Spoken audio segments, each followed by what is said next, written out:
Blessed and happy Thursday to all of you, my dear friends, my dear brothers and sisters, my dear good people of God, faithful followers of the Daily Gospel Reflection with Father Jack. My dear kababayan, today is March 20, 2025, and today is Thursday within the second week of Lent, Year C. Today's Gospel is from the beautiful and the wonderful account of the Gospel of Luke, chapter 16, verses 19 to 31, and it's the story of the rich man and Lazarus. It's good to ask ourselves these two questions. What happens when we die? Where we will be after the experience of death? But friends,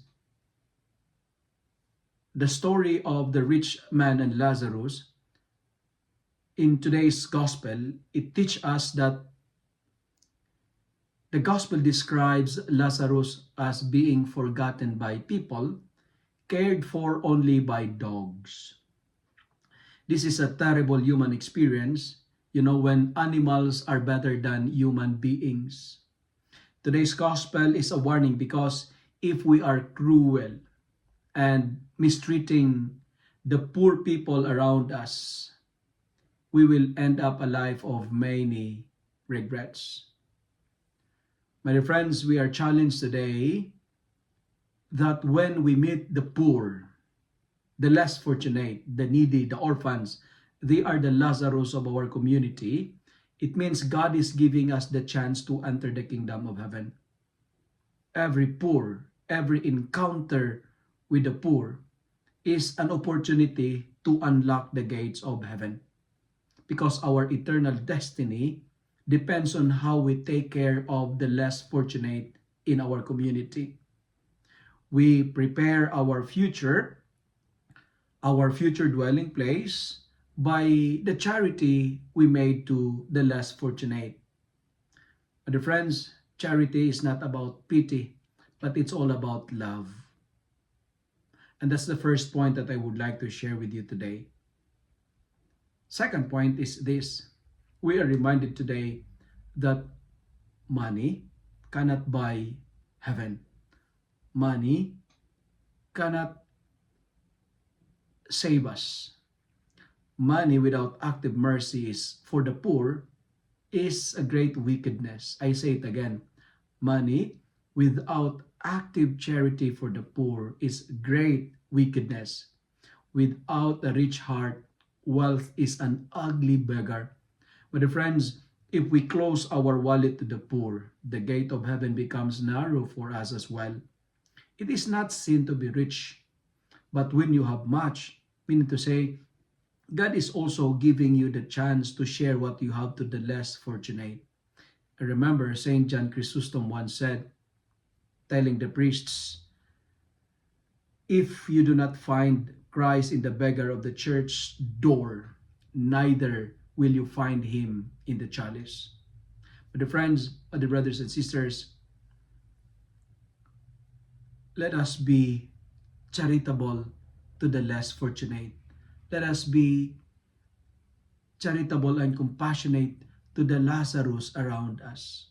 And finally, the gospel is also reminding us that heaven and hell is real. When the end comes, meaning to say, the expiration of our earthly existence, we will find ourselves between these two reality. There is a place, there is a place of fiery torment, called hell. And it's a punishment for those who don't mind the needy. It's a punishment for those who close their eyes to the needs of the poor. And there is also called a paradise. I call it heaven. We call it heaven.